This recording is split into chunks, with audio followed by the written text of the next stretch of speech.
Hello students, dictation 5 second बाद शुरू होगा।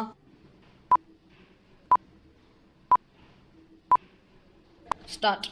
एक यूट्यूब चैनल पर अभद्र अश्लील टिप्पणी से उपजे मामले की सुनवाई करते हुए सुप्रीम कोर्ट ने जिस तरह एक बार फिर सरकार से ऑनलाइन सामग्री के नियमन के उपाय करने को कहा, उससे यह पता चलता है कि वह इसे लेकर गंभीर है। इसका परिचय इससे मिलता है कि उसने इसका मसौदा बनाने और उसके लिए संबंधित पक्षों एवं आम लोगों से सुझाव लेने को भी कहा।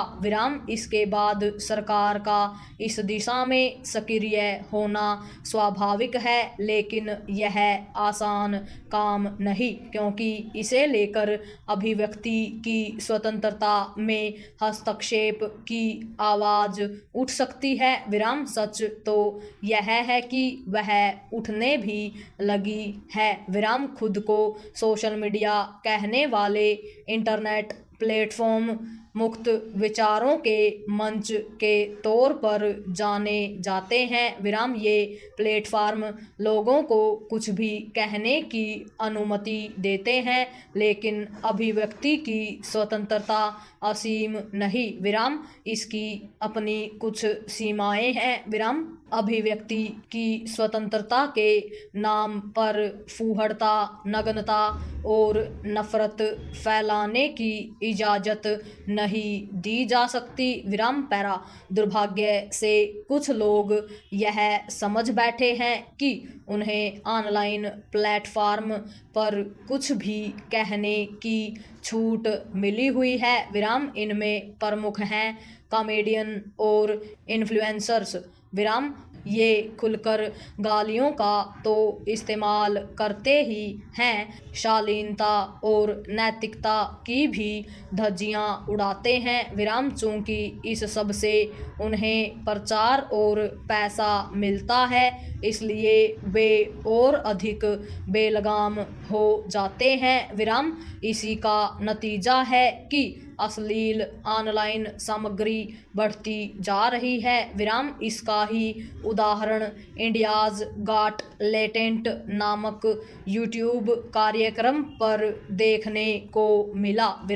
इससे लोगों का आक्रोशित होना स्वाभाविक था। इसे लेकर पुलिस ने भी अपने स्तर पर कार्रवाई शुरू की। इस पर ऐसे तर्कों के आधार पर आपत्तियां उठी कि क्या अभद्र टिप्पणी करने वालों को जेल में डाल देने से देश की सभी समस्याओं का समाधान हो जाएगा। प्रश्न यह है कि क्या ऑनलाइन अभद्रता से मुंह मोड़ लेने से सब कुछ सही हो जाएगा। यदि देश में कुछ गंभीर समस्याएं हैं तो इसका यह मतलब नहीं हो सकता कि ऑनलाइन फूहड़ता को बेरोक टोक चलने दिया जाए। स्पष्ट है कि सरकार को यह देखना ही होगा कि अभिव्यक्ति की स्वतंत्रता के बहाने ऑनलाइन फूहड़ता अनियंत्रित न होने पाए। इसके लिए उसे प्रभावी दिशा निर्देश बनाने और उनके पालन के उपाय करने के साथ ऑनलाइन प्लेटफॉर्म का संचालन करने वाली कंपनियों को भी जवाबदेह बनाना होगा।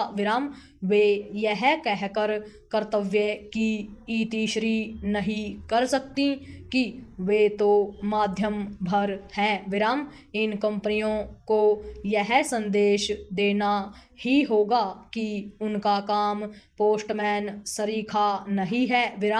जब यह स्पष्ट है कि वे अपनी जिम्मेदारी से मुंह मोड़ रही हैं, तब सरकार के साथ समाज को भी चेतना होगा, क्योंकि आखिर ये आम लोग ही हैं जो अश्लील सामग्री देखते, सुनते और पसंद करते हैं। पूर्ण विराम।